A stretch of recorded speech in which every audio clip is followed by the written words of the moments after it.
तो student level पे भी बहुत सारी डिफ़िकल्टीज़ होती डे टू डे बेसिस पे कि यार कोई टॉपिक किसी को कम ज़्यादा समझ आ रहा है, तो देखिए ना क्यों बेटर ला रहा है, उसके प्रोसेस को देखिए। तो फिर I will never be happy. The example that you give at first aspect, इसमें देखिए जानना बाकी ये जो कि अभी लेट्स से किसी भी डिफ़िकल्टी से या जो भी मेंटल डिफ़िकल्टीज फेस कर रहे हैं, देखिए मेंटल और इमोशनल हेल्थ के लिए जो बेसिक से टिप्स मैं दूंगा, देखिए कोहराम दुनिया ने मचा दिया कि IIT बॉम्बे का स्टूडेंट 4 लाख रुपए सालाना की जॉब ले रहा है। सो हे गाइस, तो आज की पॉडकास्ट सर काफ़ी ज़्यादा स्पेशल है। So you all might know Siddharth sir, बहुत सारे लोग हमारे कॉलेज में सर की वीडियोस देख के ही आते हैं। तो he is one of that person जिनकी क्लास में जाने में एक्चुअली मज़ा आता था। मतलब अगर मैं आपको बताऊँ तो नॉर्मल क्लास में एज अ स्टूडेंट में वैसा स्टूडेंट था कि यार ठीक है चल रहा है, नींद आ रही, पर इनकी क्लास में मतलब he filled us with all that energy in, and he is a person who is an excellent teacher, an entrepreneur, business mindset इनका काफ़ी अच्छा है, एंड मोटिवेटर और करियर गाइडेंस भी बहुत अच्छी देते हैं। तो आज की पॉडकास्ट में हम काफ़ी सारी चीज़ें इनसे डिस्कस करने वाले हैं। So hi sir, how are you? Well, Chirag ने बहुत ज़्यादा डिस्क्रिप्शन दे दिया है, बट लेट्स से मतलब हमेशा हम कहते हैं ना कि टीचर्स उतने ही अच्छे होते हैं जितने अच्छे उनके स्टूडेंट्स हैं। तो by the luck I got some very fantastic students in this teaching career. Chirag भी उनमें से एक है। अब इन लोगों की सक्सेस ही हमारी सक्सेस का पैमाना बनती है। तो हमारे स्टूडेंट्स अच्छा करते हैं तो definitely we are acclaimed to be good teachers. So a teacher is as good as his students only. तो इसी बात से आगे स्टार्ट करें चिराग? Yes sir, definitely. तो आज के टॉपिक में सर मैं एक काफ़ी सीरियस चीज़ पे डिस्कस करना चाहूँगा। लाइक करंटली भी IIT गुवाहाटी का सीन हम सब ने सुना होगा। तो currently all the students are kind of facing an mental difficulty, I will say, right, कि काफ़ी कंपैरिजन्स होते हैं या फिर काफ़ी खुद को लेफ्ट आउट फील करते हैं डिफरेंट पैरामीटर्स में। अगर मैं स्टडी की बात करूं, जैसे IIT गुवाहाटी का केस था कि मतलब उनके प्रोफेसर ने उनको F दे दिया, इंटर्नशिप के कुछ इश्यूज़ थे, अटेंडेंस के कुछ इश्यूज़ थे, या फिर अगर मैं मेरे कॉलेज स्पेसिफिक बात करूं तो प्लेसमेंट अभी रिसेशन चल रहा है तो उसके काफ़ी इश्यूज़ हैं। तो students are mentally facing a lot of difficulty. So what is the main reason you think is of this? Because ये प्रॉब्लम कोई नई नहीं है। ये चिराग इसमें बात करें ना, इसमें बहुत सारे फैक्टर्स आते हैं, बट प्राइमरली जो फैक्टर्स मैं कहूँगा ना कि सबसे बड़ा जो फैक्टर है वो होता है कि let's say upon early almost आप मानिए 7th-8th क्लास से जब तक बच्चा थोड़ा सा करियर के बारे में सोचने लगता है, एक्चुअली अपने को ऐसा कहें ना कि अपने दिमाग में, अपने कैरेक्टर में सोसाइटी सीड्स ही ऐसे डालती है कि बहुत बेंचमार्क्स अपने स्टार्टिंग से ही बन जाते हैं कि ये बेंचमार्क्स आप क्रिएट कर रहे हो देन यू आर सक्सेस, तब आपकी सक्सेस कहलाएगी वरना नहीं कहलाएगी। और प्लस प्रॉब्लम क्या है कि benchmarks keep on shifting higher and higher. ठीक है, शायद 7th-8th क्लास में चिराग ने सोचा होगा कि शायद मैं इस पे पैकेज पे पहुंचूंगा तो life would be very nice, but शायद अब चिराग जब जॉब करने आया है तो वो पैरामीटर ब्रेक हो गए हैं, उसके बाद भी लग रहा है कि यार अभी वो शायद गोल सेटिंग गड़बड़ थी, वो पैरामीटर तो और ऊपर होना चाहिए था। तो प्रॉब्लम ये है कि अपने माइंड्स में वो सीड्स ही ऐसी हैं, अपनी एस्पिरेशंस इस तरीके से बना दी गई ना, मतलब सक्सेस क्या है या फिलोसॉफिकली बोले कि सुख क्या है, अब ये डिफाइन करना आपको भी पता है कि बड़ी मुश्किल बात है ना। तो वही चीज़ है कि अपन उन पैरामीटर्स, उन बेंचमार्क्स को जो सोसाइटी बना रही है अपने लिए, और अपन भी मान लेते हैं, और अपन भी मान क्या लेते हैं, मतलब मजबूर हो जाते हैं कि आसपास आपके पेरेंट्स, आपके फ्रेंड्स, आपके रिलेटिव्स सब उसी बेंचमार्क से ही आपको ग्रेड करने वाले हैं, तो डेफिनेटली वो आपके लिए एक सो कॉल्ड स्टैंडर्ड बेंचमार्क बन ही जाते हैं, और सारी प्रॉब्लम वहीं से स्टार्ट होती है। अब देखिए मतलब अभी आप ये गुवाहाटी के इंस्टेंस को छोड़िए, अभी बहुत ज़्यादा आप देखेंगे, इवन CNBC ने भी एक शो किया था कि भाई बहुत एक बड़ा सा एक कोहराम दुनिया ने मचा दिया कि भाई IIT बॉम्बे का स्टूडेंट 4 लाख रुपए सालाना की जॉब ले रहा है। yes. अब फ्रैंकली स्पीकिंग देखिए सही बात है, 4 लाख आज की तारीख में अगर अपन बैंगलोर, हैदराबाद जैसी सिटीज़ बोलते हैं, it's actually a very less amount, but अगर मैं बात करूँ अब 4 लाख 6 लाख जो भी आप फिगर कह रहे हैं, भाई इन द स्टार्टिंग आप जाके वहाँ पे ज्वाइन क्या करते हैं, मतलब स्टैंडर्ड अगर कंपनीज होती हैं तो शायद मेरे हिसाब से आपकी जो डिजिग्नेशन होती है ग्रेजुएट इंजीनियर ट्रेनी, तो आपके आगे वर्ड क्या लग रहा है, ट्रेनी। तो उसको आप सैलरी ना बोलें, मतलब अपने माइंडसेट को ये रखिए ना, it's not salary, it's basically more of internship. अभी तो कंपनी आपको क्या आपसे काम में ले सकती है उस पर शायद आप पे इन्वेस्ट भी कर रही है, शायद फर्स्ट 4 to 6 months आपको जो कंपनी ने दिया है शायद कंपनी उससे उतना रिटर्न भी नहीं ले रही है। करेक्ट। और फिर लोगों की प्रॉब्लम ये होती है 4 लाख से स्टार्ट हुई सोसाइटी में, सब जने मान रहे हैं कि अरे 4 लाख एक ठप्पा लग गया आप पे, अरे भाई 4 लाख रुपए आपकी स्टार्टिंग सैलरी हो सकता है 6 महीने बाद ही रिवाइज हो, साल भर बाद रिवाइज हो, आप कुछ अच्छा करके कम लग रहा है, कुछ सीख के आप आगे स्विच भी कर सकते हैं। सो इट्स नॉट कि it's the end of the road. अब ये भी है, इसमें भी बेंचमार्क यही है कि आप सीनियर से मिलेंगे। आजकल एक बड़ी अच्छी सी बात चलती है, मतलब सही भी है, मैं नहीं कहूँगा इट्स रॉन्ग। लोग कहते हैं कि यार आपका करंट सैलरी स्ट्रक्चर ही आपकी फर्दर ग्रोथ डिसाइड करता है। आप किसी भी इंटरव्यू में कितना अच्छा करिएगा, यूजुअली एम्प्लॉयर ये देखता है आपका करंट सीटीसी क्या है, इसी पे आपको ग्रोथ देगा। करेक्ट। तो ये एक माइंडसेट बन जाता है कि यार मैं 4 लाख पे हूँ, मैं ग्रोथ भी 20% भी करूँगा तो 4.8 ही होगी, 30% भी करूँगा तो 5.2 ही होगी। तो ये वाले सारे इश्यूज़ हैं और ये इतना ज़्यादा परेशान करते हैं ना बच्चे को। अब इसमें देखिए प्रेजेंटली जो अपनी जनरेशन है, मतलब हमारे टाइम पे हम देखते हैं या हमसे अर्ली जनरेशन में शायद most of the parents actually lower middle class या मिडिल क्लास भी जो था वो उतना समर्थ नहीं था। बट आजकल का जो मिडिल क्लास है वो भी ऐसा नहीं है कि वो पेरेंट चाहता है कि पहले दिन से ही बच्चा उसको अपनी सैलरी का एक पार्ट घर की तरफ दे। इवन आजकल तो आपके जो पेरेंट्स भी अगर गवर्नमेंट जॉब में हैं विद द पे कमीशंस, शायद वो आज भी आपको अफोर्ड कर सकते हैं। आपकी सैलरी उन्हें चाहिए नहीं, वो अपनी सैलरी का पार्ट आज भी आपको दे सकते हैं। तो इतनी इश्यूज़ नहीं है। मतलब आपको स्टार्टिंग ऑफ द करियर में थोड़ा सा आपको फ्री रहना चाहिए, थोड़ा इन्जॉय करना चाहिए, चीज़ों को सीखना चाहिए और फिर वहीं से माइंडसेट एक बनाएं, क्यों नहीं कि लाइफ लॉन्ग जॉब ही क्यों करनी है। हो सकता है कुछ आप और एंटरप्रेन्योर जर्नी में जाएं, या बहुत सारे वेन्यूज़ आ गए हैं। देखिए आज की तारीख में एंटरप्रेन्योर बनना, कोई अच्छा स्टार्टअप खोलना, उसके लिए टीम ढूंढना, उसके लिए फंडिंग लाना, इट्स परहैप्स ईजियर देन जो भी हिस्ट्री में अपन ने आज तक देखा है। तो इतना परेशान नहीं होना चाहिए। मतलब फिर कहता हूँ 4 लाख की भी जॉब है, जॉब तो है, it's very good, it's very good कि आपको एक जॉब तो मिल रही है, एटलीस्ट अनप्लेस्ड होने से तो बेटर ही है। पर सर मतलब मैं एक स्टूडेंट के पर्सपेक्टिव से बोलना चाहूँगा कि अगर मैं आईआईटी बॉम्बे में हूँ, right, so generally it should not be like that, but people think यार एक इन्वेस्टमेंट होता है कि जैसे अगर मैं फीस भी अगर 16 लाख फीस लगा रहा हूँ तो I will want a certain amount of package, I am ready to do the hard work but I am not getting that. So definitely if I think सबसे बड़ी दिक्कत ये है knowing that I am capable enough and not getting it, it's the hardest thing. नहीं, वही सबसे बड़ी problem है ना कि अब यही आपने माइंड में मान लिया ना कि मैं इस लायक हूँ, आई डिज़र्व 15 और 20 lakh per annum package minimum. अब यही तो प्रॉब्लम, अगर आप डिज़र्व करते हो, देखिए बहुत सारी चीज़ें होती है। आपको अपनी पर्सनैलिटी को भी सर्च करना चाहिए कि अगर आपके ही बैचमेट्स में, आप उस रिपोर्ट को देखिए, आईआईटी में बहुत सारे स्टूडेंट्स को अभी भी वो पैकेज मिला है, अब आपको नहीं मिला। अब केवल यही बोलें कि आपका लक खराब था, शायद हर केस में वो सही नहीं होता। हर केस में सही नहीं होता। आपको ये भी तो देखिए, आपने आईआईटी बॉम्बे में एडमिशन लिया या जहाँ पे भी आपने लिया, किसी भी अच्छे कॉलेज में, एनआईटी में लिया, लेट्स से आपके एलएनएम में लिया, तो भाई बहुत सारे अच्छे बच्चे वहाँ पे हैं। वहाँ पे जो भी स्टूडेंट है कोई इन्फीरियर तो है नहीं आपसे, सब एट पार हैं, इवन आपसे बेटर भी हो सकते हैं। अब उन 4 इयर्स में उस पीयर ग्रुप के साथ रह के आपने खुद को कितना डेवलप किया। भाई अपन क्यों कहते हैं आईआईटीज आर वेरी गुड, क्योंकि they provide you the best peer group. अगर उस बेस्ट पीयर ग्रुप में भी अगर आपने 4 साल आपने ना कुछ नेटवर्किंग अच्छी की, ना आपने कुछ स्किल सीखी, ना कैड्स अच्छी की, केवल ये सोच के कि मैंने एक जेई में अच्छा रैंक क्रैक किया था, I deserve this much salary, no. भाई आजकल का जो ज़माना है, कई कंपनी शायद इस तरफ भी स्विच हो रही हैं कि वो they demand skill set instead of a tag. Correct. अब ज़ीरोधा के कामत साहब का बहुत दिनों पहले एक बड़ा अच्छा सा ट्वीट आया था कि भाई अभी ज़ीरोधा मानी जाती है सबसे अच्छी स्टार्टअप्स में जो प्रॉफिटेबल भी है, कोई शायद बाहर से इन्होंने फंडिंग भी अभी तक नहीं ली है। उन्होंने कहा था भाई मेरे पास कोई भी आईआईटीएन जॉब में नहीं है, 0 आईआईटीएन, ठीक है। तो आप सोचिए कि सो कॉल्ड इंडिया का one of the best startup है और वो कहता है कि हम बिना आईआईटी और बिना आईआईएक्स कुछ टैग के हम अगर वर्क कर रहे हैं, तो एक्चुअली ये चीज़ है। मतलब आजकल के टाइम में वो टैग इतना इंपॉर्टेंट नहीं रह गया। टैग इज़ गुड, मैं ये नहीं कह रहा कि टैग नहीं लीजिए, बट टैग को आपको यूज़ करना है, वो अपॉर्चुनिटी आपको भुनानी पड़ेगी। ऐसा नहीं है कि एक पर्टिकुलर टैग आपके पास आ गया एंड देन यू थिंक कि अब तो ये मेरी, लेट्स से मेरा वोटिंग राइट की तरह मेरा राइट है कि मेरी 20 लाख पर एनम का जॉब तो स्टार्टिंग में मिलना ही चाहिए था।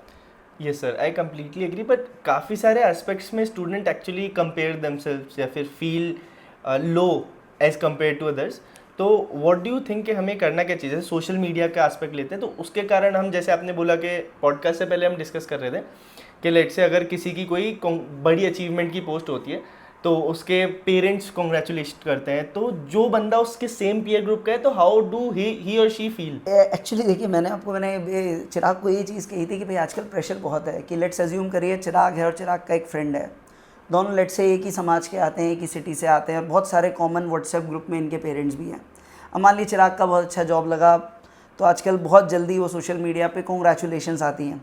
अब भर भर के कॉन्ग्रेचुलेटरी मैसेजेस आ रहे हैं, स्माइलीज़ बनी आ रही है इनकी पोस्ट पे, और वो जो दूसरा पेरेंट या स्टूडेंट है वो जो उन पोस्ट को देखता है, अब देखिए वो एक बार तो बड़ा झेप से जाते हैं यार कि आपका बच्चा भी तो उसी कॉलेज में था, उसका प्लेसमेंट ही नहीं हुआ और एक बच्चा इतना अच्छा ले गया। तो प्रेशर तो वहाँ से बिल्डअप हो ही रहा है। बट अगेन मैं देखिए फिर कहूँगा थोड़ा सा फिलोसॉफिकल हो जाएंगे, बट जैसा देखिए मतलब आप किसी भी रिलीजन की बेसिक प्रिंसिपल्स को आप देखिए, जैसे मैं एक बात करूँगा स्पेसिफिकली हमारे जैन फिलोसॉफी में एक बात की जाती है प्रमोद भावना। प्रमोद भावना आपको ये कहती है कि लेट से अगर आपके साथी ने, आपके कलीग ने, आपके सीनियर ने कुछ बहुत अच्छा अचीव किया है, तो ऐसा नहीं सोचें यार इसको किस्मत से मिल गया, ये मेरा हक मार के चला गया, नेगेटिविटी ना लाएं। अगर किसी ने कुछ अचीव किया है तो उसको अप्रिशिएट करें। हो सकता है चिराग ने विद इन द ईयर कभी आपको कुछ मॉक भी किया हो, अब मॉक भी किया तो ठीक है यार, उसको आप नेगेटिव चीज़ को अपने दिमाग में मत भरिए। आप तो ये देखिए चिराग मेरे से एक चीज़ में कहाँ बेटर था, आप केवल एक क्वालिटी सोचिए यार, किसी को सक्सेस मिली है, ये एक क्वालिटी कौन सी अच्छी थी इसमें। आप जब भी उससे मिले उसी क्वालिटी को सोचें कि यार ये इस पर्टिकुलर एस्पेक्ट में मेरे से अच्छा है। फॉर एग्जांपल लेट्स से चिराग की पर्सनालिटी बड़ी अच्छी है, बोलता बड़ा अच्छा सा है, कम्युनिकेशन स्किल्स बड़ी अच्छी है, तो एटलीस्ट इसको अप्रिशिएट करें। आप जब भी चिराग से मिले, चिराग का जिक्र आपके दिमाग में, आपको यह है कि यार he has done good because he is good in communication, तो मुझे एटलीस्ट इससे एक अच्छी फीलिंग आ रही है कि यार मेरा कलीग था, एक एस्पेक्ट में बेटर था, इसलिए उसे मिला, और शायद मुझे भी उसे देख के I should try to develop that. और इसीलिए हम कहते हैं कि आप लाइफ में एक रोल मॉडल ज़रूर बनाएं, नॉट अ कलीग, एक रोल मॉडल ज़रूर होना चाहिए, क्योंकि रोल मॉडल आपको बार बार उसको देख के आपको एक इंस्पिरेशन आनी चाहिए। कि रोल मॉडल जब आपको अच्छी पर्सनैलिटी बनाएंगे, जो भी अच्छे सक्सेसफुल पर्सन्स हुए हैं उनकी बहुत सारी क्वालिटीज़ होती हैं, तो जब आप क्वालिटीज़ को देखेंगे, क्वालिटीज़ में आप जाएंगे, उन्हीं पे फोकस करेंगे, जब आप अच्छी चीज़ों पे फोकस करेंगे तो आप में भी थोड़ी पॉजिटिविटी आएगी और आप शायद उस और बेटर स्ट्राइव करेंगे उन क्वालिटीज़ को अपने अंदर डेवलप करने या फर्दर इन्हांस करने के लिए। करेक्ट, ये प्रमोद भावना वाला जो चीज़ है सर, वो एक्चुअली मेरे को भी काफ़ी अच्छा लगा सुनने में। और रोल मॉडल, जैसे मैं भी रोल मॉडल रखता हूँ, my role model is Virat Kohli. उसकी डेडिकेशन, हार्ड वर्क, मतलब ही सेज के अगर मैं टैलेंटेड भी नहीं हूँ but I will work on a same thing again and again. नहीं, बहुत अच्छा आपने एग्जांपल लिया। मतलब आपको सबको याद होगा विराट कोहली का एक ऐसा फेज़ आया था जब almost majority of the people उनके लिए बहुत कुछ लिख रहे थे, करेक्ट है ना। मतलब इतना कुछ अचीव करने के बाद भी देखिए दुनिया यही रहेगी ना, वो चार लोग या दुनिया जो कहती है, मतलब विराट कोहली को नहीं बख्शा तो फिर आपको कैसे बख्शेंगे, है ना। तो उसमें भी देखिए उन्होंने बहुत ज़्यादा, अब विराट की पर्सनालिटी तो बहुत एग्रेसिव है, तो भी उन्होंने उस वक्त कंपोज रहे। और अल्टीमेटली आपको जवाब किससे देना है, जवाब आपको देना है आपके हार्डवर्क से। वेट करिए, ऐसा नहीं है कि आज किसी चीज़ का मेरे को बुरा लगा है, मुझे 2 दिन में, 4 दिन में, 10 दिन में, 15 दिन में हिसाब बराबर करना है। यार हिसाब क्यों बराबर करना है, उस बात का बेस्ट जवाब ये होगा अपनी पर्सनैलिटी में ऐसा सुधार लाओ कि शायद with in the 6 months, year और इवन अ डेकेड वही बंदा जब आपसे मिले तो वो भी आपकी तरक्की देख के उसको भी लगे कि यार इस बंदे ने बहुत अच्छा गेन किया है, बहुत अच्छा इंप्रूव किया है। यही आपके लिए बेस्ट आंसर होना चाहिए। किसी को गिरा के आप ऊपर उठोगे वो तो देखिए फैक्ट रहता भी नहीं है। बेस्ट यही है कि आप खुद को इम्प्रूव करें। और अपनी ग्रोथ की अगर अपन बात करें तो एक बड़ी अच्छी सी मैंने लाइन्स अभी कहीं पढ़ी थी, भाई आपकी ग्रोथ कहाँ तक हो सकती है किसी को नहीं बताना, ग्रोथ का स्पैन इज़ इन्फिनिटी। अपनी यात्रा बिल्कुल कहते हैं ना शून्य से अनंत तक है। और सबसे अच्छी बात ये, जितना आप लाइफ में आगे बढ़ोगे उतना आपको पता चलेगा कि अभी आपने बहुत कम बढ़ा है या बहुत कुछ कम आपको आता है, अभी बहुत कुछ जानना अब बाकी है। वही सर, मतलब वापस साइकिल में कहूँगा वही रिपीट हो गई। अगर मैं एक मोमेंट आके कहूँगा कि बहुत कुछ जानना बाकी है तो फिर I will never be happy. The example that you give at first aspect, इसमें देखिए जानना बाकी, ये बेसिकली आपको ये फैक्ट नोन है। भाई आपने अभी अच्छा अचीव कर लिया, लेट से मैं कह रहा हूँ एक बच्चा है कॉलेज से निकला, लेट से 45 लाख पर एनम का जॉब मिला। भाई 45 लाख पर एनम का जॉब मिला, इट्स वेरी गुड। बट देखिए अगेन ऐसा थोड़ी है कि ये जॉब आपका बस ये अचीवमेंट हो गया, दिस इज़ द एंड। अभी तो लाइफ बहुत लंबी है। 45 लाख पर एनम आज बहुत अच्छे लग रहे हैं, अगर 4 साल तक आपका इंक्रीमेंट नहीं हुआ तो और आपको पता है इतनी हालत में आजकल कंपनी शायद रखती नहीं है, वो पे स्लिप भी बहुत जल्दी देती है ना। तो कुछ स्टैटिक तो रहना ही नहीं है। स्टैटिक तो आपको बस यही रखना है कि अपने निरंतर अपने को इम्प्रूव करना है। आपको क्वालिटीज़ को देखिए, लाइफ में हर एस्पेक्ट में आपको ग्रो करना है। आपको रिलेशनशिप एस्पेक्ट में भी ग्रो करना है, आपको लेट्स से फाइनेंशियली भी ग्रो करना है। बट अगेन बेंचमार्क्स रियलिस्टिक बनाएं। केवल एक आपके पर्टिकुलर सोसाइटी में एक पर्टिकुलर बंदे ने यार 45 आपका है, कल न्यूज़ आई आपका फ्रेंड दूसरे कॉलेज में गया था उसका 90 लगा and now your happiness is gone. तो वो फीलिंग नहीं आनी चाहिए यार। मतलब जो आपको मिला इट्स गुड, उस पर संतोष करें और आगे बेटर अचीव करने के लिए। मतलब मेरा भी लास्ट सवाल यही है कि जैसे लेट्स से अभी मेरा एक्स पैकेज है, पर आप कह रहे हो कि मेरे को आगे बढ़ते रहना है, that because nothing is static, we always have to grow. But मैं जहाँ हूँ वहाँ खुश कैसे रहूँ? या फिर जैसे अभी आप स्टूडेंट्स के सराउंड में रहते हैं, दिन भर आप स्टूडेंट्स के साथ रहते हैं, तो स्टूडेंट लेवल पे भी बहुत सारी डिफिकल्टीज होती डे टू डे बेसिस पे कि यार कोई टॉपिक किसी को कम ज़्यादा समझ आ रहा है या किसी का लर्निंग कर्व थोड़ा कम है, तो how to have a strong mindset कि हाँ यार कंपेयर नहीं करना है, सीखना है और आगे बढ़ना है। ये देखिए, एक जैसे स्टूडेंट्स की बात तो देखिए थोड़ी अलग हो जाती है। स्टूडेंट्स में तो क्या होता है, अपने को एग्जाम में एक बेंचमार्क लाना ही पड़ता है। अब किसी पर्टिकुलर एग्जाम की ये कट ऑफ है और आप उससे कम रह रहे हैं तो फिर संतोष नहीं रह सकता ना। बट एक्चुअली उन एग्जाम्स में तो क्या होता है, अगेन फिर मैं कहूँगा कोई आपसे बेटर मार्क्स ला रहा है तो देखिए ना क्यों बेटर ला रहा है, उसके प्रोसेस को देखिए, उसके रिविजन प्रोसेस को देखिए, उसकी स्टडी के प्रति जो उसका डेडिकेशन है उससे सीखिए आप, ठीक है।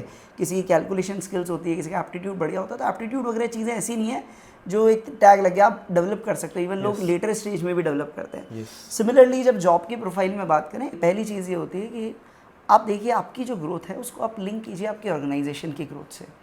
फॉर एग्जांपल मैं बात करूँ, आजकल स्टार्टअप्स की बात ही चलती है ना, और टिपिकल स्टार्टअप्स जो बहुत बड़े नहीं होते, आप देखते हैं मतलब अंडर 20, अंडर 30, अंडर 50 स्ट्रेंथ रहती है। अब लेट्स से चिराग एक स्टार्टअप कर रहा है, 10-15 इसके फ्रेंड्स, कलीग्स, एम्प्लॉयज़ जो भी हैं, तो सबसे पहले आपकी ये फीलिंग होनी चाहिए कि आप में एक एकत्व होना चाहिए, वननेस की फीलिंग होनी चाहिए। चिराग के साथ जो काम कर रहे हैं उनको ही समझ आना चाहिए यार मेरे हार्ड वर्क से ये ऑर्गेनाइजेशन ग्रो करेगा, और ऑर्गेनाइजेशन ग्रो करेगा तो मैं ग्रो करूंगा ही करूंगा। और फिर आजकल तो आपको पता है कि स्टार्टअप में आपको पता है कि यार कुछ इक्विटी पोर्शन भी है। अगर आपका स्टार्टअप वाकई में हिट हो गया तो सैलरी पैकेज तो कोई मीनिंग ही नहीं रखता। मान लिया आपको ईसॉप चिराग ने साथ में काम करने के दिए थे, 10 साल बाद कंपनी हो गई आपकी मिलियन ट्रिलियन टच कर रही है, तो आपकी ईसॉप से इतनी हो गई कि वो सैलरी तो काउंट ही नहीं हो रही। तो मेन चीज़ ये है कि आप जहाँ भी ऑर्गेनाइजेशन में हैं, पहली चीज़ ऑर्गेनाइजेशन को अपना ही मानिए। अपना मानने का मतलब ये नहीं है कि मतलब कि आप ये बोले सर मैं तो अपना मान रहा हूँ, अगले दिन उन्होंने मुझे रिजाइन करा दिया, अपनापन कहाँ रह गया। अपना मन का मतलब ये है कि जब आप वर्क कर रहे हैं भाई, जिसकी आपको सैलरी मिल रही है तो उसके साथ इंसाफ कीजिए, ठीक है। तो ऑर्गेनाइजेशन को अपना मानिए, कलीग्स को अपना मानिए, कॉम्पिटिटर मत मानिए, उनको साथ कोलैबोरेट आप कीजिए। क्योंकि बहुत सारी जगह ऐसा होता है, अच्छी कंपनीज में आप देखेंगे, मान लीजिए उनको फंडिंग क्रंच आ गया, आज एम्प्लॉय को लेट से पिंक स्लिप देनी भी पड़ रही है, तो भी अगर आपका व्यवहार अच्छा था, आपकी क्वालिटीज़ से वो प्रभावित है, हो सकता है आपका फाउंडर ही अपने दूसरे फ्रेंड के फाउंडर की कंपनी में आपको रिकमेंड करके जॉब दिला देगा। भाई आज उसकी स्टेट नहीं है मान लिया, बट अगर आपका वर्क से वो इंस्पायर्ड होगा, आपकी क्वालिटीज़, इसमें भी मैं कहूँगा वैल्यूज़ बहुत इंपॉर्टेंट होती है। आज की तारीख में भी लोगों को लगता है वैल्यूज़ इतनी इंपॉर्टेंट नहीं है, बट मैं फिर कह रहा हूँ जिसके साथ भी आपने साल भर भी काम किया, अगर आपकी अच्छी क्वालिटीज़ हैं, आपकी इंटीग्रिटी है, तो डेफिनेटली हर बंदा उससे इम्प्रेस होता है। आपको कहे ना कहे, आपकी एब्सेंस में भी आपकी वो क्वालिटीज़ उसको फील होंगी, और डेफिनेटली वो आपके लिए एक हेल्पफुल ही रहेगा। इसलिए इतना परेशान उन चीज़ों से नहीं होना चाहिए। और सिंपल सी चीज़ है, ऑर्गेनाइजेशन ग्रो करेगा, आप ग्रो करेंगे। ऑर्गेनाइजेशन ही अगर डीग्रोथ कर रहा है, हमारे सेक्टर में भी आपने सुना होगा कुछ बड़े बड़े कोचिंग इंस्टीट्यूट्स हैं, अभी वहाँ पे सैलरी कट्स हुए। अब रीज़न क्लियर है भाई, कोटा में अगर स्टूडेंट्स ही कम आएंगे, अब एज ए टीचर आपको बुरा लगे कि यार मेरा सैलरी कट हो गया, मैं तो बहुत अच्छा पढ़ा रहा था, मेरे बैच के बच्चों ने तो रिजल्ट अच्छा दिया। भाई आपके बैच के बच्चों ने रिजल्ट अच्छा दिया, इट्स गुड। इसमें ये भी मानिए ना, ज़्यादा अच्छे बच्चे आ रहे थे और आपको शायद बढ़िया बैच दिया गया था, है ना। तो बहुत सारी चीज़ें लिंक्ड होती है। आप गलती से ये मत मान लीजिए, जो मान लेते हैं ना कि सब कुछ मेरे कारण ही है, ये फीलिंग थोड़ी सी गड़बड़ है। आइडियली एक सिंगल पर्सन अफेक्ट करता है, बट ऐसा नहीं होता कि आप इस मुगालते में आ जाएं कि आप इर्रिप्लेसेबल हैं। ये आप सबको कॉर्पोरेट लाइफ में पता है कि शायद कोई भी इर्रिप्लेसेबल नहीं होता, सीईओज ही फायर हो जाते हैं आजकल, है ना। Everyone is replaceable। इसलिए उन चीज़ों से, और कभी आपके साथ ऐसा कुछ हो भी जाए तो भी आपको परेशान नहीं होना है। भाई आपने क्वालिटीज़ डेवलप की हैं, एनवायरनमेंट बुरा है, मान लीजिए रिसेशन है, कोई बात नहीं, लाइफ लॉन्ग तो रहेगा नहीं। थोड़े दिन कम रखिए, लाइफ इज़ लाइक दैट। और उसके लिए फिर आपकी थोड़ी फाइनेंशियल, आजकल बहुत सारी चीज़ें आप देखते हैं, आपको फाइनेंस की बहुत टिप्स होती हैं कि आप अपने इमरजेंसी फंड्स वगैरह बना के रखें हैं कि भाई लेट से अगर आपको 4-5 साल जॉब में हो गए हैं और आप बैचलर ही थे तो आपने अच्छा खासा सेव भी किया होगा, तो कोशिश करिए कि आपका 1 ईयर का लगभग एक्सपेंस आपके पास हमेशा रेडी रहे। वो आपको हमेशा कॉन्फिडेंस देगा, और कॉन्फिडेंस एक ऐसा वर्ड है जो सबसे क्रूशियल होता है। देखिए आप अपनी स्किल्स के लिए, अपने लिए कॉन्फिडेंट है तो कितना भी बुरा टाइम आए आप उसको ओवरकम कर जाओगे। हाँ, जिस दिन आपको खुद पे ही सेल्फ डाउट हो गया, आपके अपनी स्किल्स पे ही डाउट है, देन इट्स अ क्वेश्चनेबल। उस केस में जब भी आपके लिए कुछ बोले आपके विपरीत परिस्थितियाँ आएंगी, शायद आपके लिए उस टाइम खुद को संभालना मुश्किल हो जाएगा। और यही इमोशनल हेल्थ वगैरह सारी चीज़ें अल्टीमेटली आपके कॉन्फिडेंस से डराइव करती हैं। मतलब I completely align with that, confidence बहुत इंपॉर्टेंट है। अभी धोनी के भी एक इंटरव्यू में सुन रहा था कि उससे पूछा गया कि आप एक टैलेंटेड इंसान को लोगे या कॉन्फिडेंट इंसान को, और ये चीज़ हर फील्ड में एप्लीकेबल है कि उसने बोला कॉन्फिडेंट इंसान को ही लूंगा because he can do something. A non confident but talented is not a good combination. Confident बंदा कुछ भी कर सकता है। नहीं एक्चुअली देखिए अभी चिराग अभी तो अपने कॉर्पोरेट जर्नी स्टार्ट की है, मतलब हमारे फेस पे जब आई है तो आपको ये चीज़ बहुत अच्छे से रियलाइज़ हो जाएगी। मतलब आफ्टर बीइंग लेट्स से 2008 में मेरा कॉलेज पास आउट हुआ था, तो ऑलमोस्ट 16 इयर्स हमारे पास आउट को हो गए हैं। तो हमने भी बहुत सारी फ्रेंड्स की जर्नी, सीनियर्स की जर्नी को देखा है।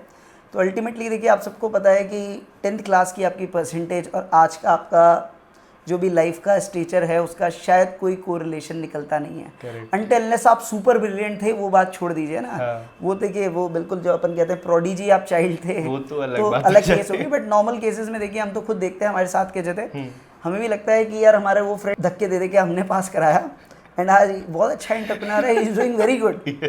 तो वो आपको रियलाइज़ हो जाता है कि यार शायद एकेडमिकली वो अच्छा नहीं था बट बाकी स्किल्स उसमें आपसे बेटर थी, शायद आपसे बेटर उसने रिस्क टेकिंग एबिलिटीज़ ली और अच्छा अपना बिजनेस को ग्रो किया। एंड ऐसे देखें तो आज वो बहुत अच्छा फाइनेंशियली आपसे अच्छा ग्रो कर रहा है, तो it's good. So we should feel happy about it. तो ये आपको समझाता है कि ठीक है आप अकेडमी में अच्छे हैं तो अच्छी बात है, अकेडमी में अच्छे होने से बहुत सारी जगह आपको ईजीनेस मिलती है, आपको जल्दी एंट्री मिलती है। बट कहीं और जगह अच्छे हैं तो वो भी आपको कहीं ना कहीं बेनिफिट ज़रूर करेगा। तो हमने काफ़ी सारी चीज़ों के बारे में डिस्कस किया है सर। एक लास्ट में आपसे पूछना चाहूँगा, an advice for all the students, जो कि स्टूडेंट्स या फिर प्रोफेशनल्स जो कि अभी लेट्स से किसी भी डिफ़िकल्टी से या जो भी मेंटल डिफ़िकल्टीज फेस कर रहे हैं, so anything that can help them out, like social media हो गया या फिर कोई भी एस्पेक्ट हो गया, सोसाइटल प्रेशर हो गया, how they can deal with it and proceed ahead. देखिए यार इसमें देखिए मैं एक सिंपल सी चीज़ कहते हैं आपको, देखिए मेंटल हेल्थ, इमोशनल हेल्थ, ये आजकल बहुत कॉमन से वर्ड्स हैं। देखिए मेंटल और इमोशनल हेल्थ के लिए जो बेसिक से टिप्स मैं दूंगा, देखिए बहुत ज़्यादा बातें तो आप सुनते भी हैं। एक सिंपल सी चीज़ हम कहते हैं कि भाई एक काम आप लाइफ में हमेशा कीजिए, जब भी कोई दिन आपका बीतता है एवरी डे सोने से पहले एटलीस्ट 5 to 10 मिनट्स आप खुद को दीजिए। और उसको मैं एक टर्म बोलूँगा सेल्फ ऑब्जर्वेशन। सेल्फ ऑब्जर्वेशन का मतलब ये होता है कि वहाँ पे आपको कोई जजमेंट नहीं देना है, आपको कोई जजमेंट नहीं देना है, आप चीज़ें बदलेंगे नहीं, बस 5 से 10 मिनट आप आंखें बंद कर लीजिए, ऑब्जर्व कीजिए आज क्या हुआ, मैं किससे मिला, किससे मेरी क्या वार्तालाप हुई, किसके साथ मैंने कैसा बिहेवियर किया। हो सकता है पापा मम्मी से भी कुछ बात हुई और आप उन पे भी चिल्ला दिए हों, तो 5 मिनट जब आप शांति सोचेंगे तो आपको खुद को रियलाइज़ होगा कि यार इस जगह शायद मेरा बिहेवियर अप्रोप्रिएट नहीं था। ये काम आप रोज़ कीजिए, 2-3 बार आप वो गलत बिहेवियर करेंगे, 3 बार खुद को सोचेंगे, चौथी बार शायद आप उस बिहेवियर को सुधार पाएंगे। और जैसे ही आपके बिहेवियर सुधरेंगे, देखिए आपके कलीग्स के साथ आपके रिश्ते सुधरेंगे, आपके पेरेंट्स के साथ आपके रिश्ते सुधरेंगे, तो वैसी मेंटल पीस आपको बहुत ज़्यादा मिलेगी। ठीक है, तो एक सेल्फ ऑब्जर्वेशन का पॉइंट ज़रूर कीजिए। ठीक है, और साथ ही साथ मैं हमेशा कहूँगा एक कोई ना कोई लाइफ में आप रोल मॉडल के साथ साथ एक स्पिरिचुअल गुरु ज़रूर रखिए। ठीक है, अब वो स्पिरिचुअल गुरु कहीं भी हो सकता है, इट्स नॉट कि एक रिलीजियस गुरु ही हो, कोई भी स्पिरिचुअल गुरु आपका हो सकता है। और मैं कहूँगा कि with in 6 months and year आप 2 से 3 दिन सब काम छोड़ के उस गुरु के पास ज़रूर जाएं, या जिसको आप मेडिटेशन बोले, बिना गुरु के भी आप खुद कर सकते हैं, तो इट्स ओके। कोई जगह आपको जाके किसी हिल स्टेशन जाके आपको शांति मिलती है, do that. Take a break for 2-3 days, take a break for 2-3 days, और उस 2-3 days को बिल्कुल सारी चीज़ों से खुद को कट कीजिए। मैं कहूँगा बेटर है कि मोबाइल को शायद स्विच ऑफ करके चले जाएँ। तो 2 से 3 दिन जब आप शांत रहेंगे, सारी चीज़ों से दूर रहेंगे, देखिए सीन से जब हटके आप देखते हैं ना, मतलब 2 वर्ड्स होते हैं, मैंने भी बड़े अच्छे से सुने ये, एक कहलाता है ईगल आई व्यू और एक कहलाता है बर्ड्स व्यू। ठीक है, तो हर बार हम ईगल आई व्यू पे ही रहते हैं कि एक पर्टिकुलर पॉइंट पे ही अटक के रहते हैं। नहीं, जैसे आप एक ऑर्गेनाइजेशन में हैं, लेट्स से आप सेल्स में हैं, तो कई बार बर्ड्स व्यू ये कहता है कि पूरे ऑर्गेनाइजेशन को देखिए, सेल्स के साथ साथ आप प्रोडक्शन टीम को देखिए, सबको देखिए। तो बर्ड्स व्यू में आपको पूरी टोटलिटी आती है और वहाँ से थोड़ी चीज़ों में आपको बेटर अवेयरनेस होगी, बेटर चीज़ों को समझने की शक्ति मिलेगी। तो यही चीज़ें अपने को खुद को कंपोज रखिए, अपने कैरेक्टर में जितनी पॉजिटिव क्वालिटीज़ आप डाल सकते हैं, खुद को थोड़े पॉजिटिव अफर्मेशन दीजिए। हमेशा ये ना दीजिए कि यार मेरे साथ अच्छा नहीं हुआ, मेरे साथी को बेटर मिला, मुझे ख़राब मिला। नेगेटिविटी से खुद को भरेंगे तो बहुत गड़बड़ होगी। Try to inculcate positive affirmations, खुद को ये डालिए, यस चिराग को आज मिला है, यार वेरी गुड, चिराग को मिला है, अपने को भी पता है, अपन भी थोड़ा वर्क करते हैं, चिराग को मिला है, अपने को भी मिलेगा, हो सकता है अपन थोड़े टाइम बाद चिराग से भी बेटर बन जाए। तो ये पॉजिटिव अफर्मेशंस दीजिए, और अगेन फिर कहूँगा किसी को कंपेयर करके भी दीजिए, खुद को ही दीजिए कि yes I can also develop these qualities. अभी आज मेरे में स्किल सेट कम है, लेट से आपकी कोडिंग स्किल्स वगैरह या कुछ और है, एआई में कम आपको आता है, ठीक है मैं करूँगा। आजकल तो बहुत सारी चीज़ें लर्निंग के लिए आपको है, एक लर्निंग के लिए स्पेसिफिक टाइम निकालिए, अपने को टाइम डिवोट कीजिए, डिसिप्लिन निकालिए। ऐसा नहीं है केवल प्लानिंग कीजिए, प्लानिंग के साथ साथ उसको एग्जीक्यूशन भी कीजिए, और डेली उसको मॉनिटर कीजिए, डेली वीकली मंथली आप अपने मॉनिटरिंग अचीव ज़रूर करें कि मैं कहाँ तक उस गोल के लिए आगे बढ़ाऊँ। करेक्ट। ठीक है, तो खुद को ऑब्जर्व करिए, खुद के इम्प्रूवमेंट में ही सारी एनर्जी लगाइए, तो शायद आपको इमोशनल हेल्थ के फ्रंट पे थोड़ी बेटर सक्सेस मिलेगी। Correct. Thanks a lot sir. करने को बातें तो बहुत सारी है यार, मैं स्पिरिचुअलिटी पे बहुत ज़्यादा बात करना चाहता हूँ सर से, डेली रूटीन पे बात करना चाहता हूँ, एंटरप्रेन्योर माइंडसेट पे बात करना चाहता हूँ, पर अभी समय की पाबंदी के कारण हम आगे बात नहीं कर पाएंगे। So thank you sir, thanks a lot, and see you in the next session. चलो चिराग, नेक्स्ट टाइम जब आप वापस अजमेर आए तो फिर अपन किसी बात पे चर्चा करते हैं। Definitely sir.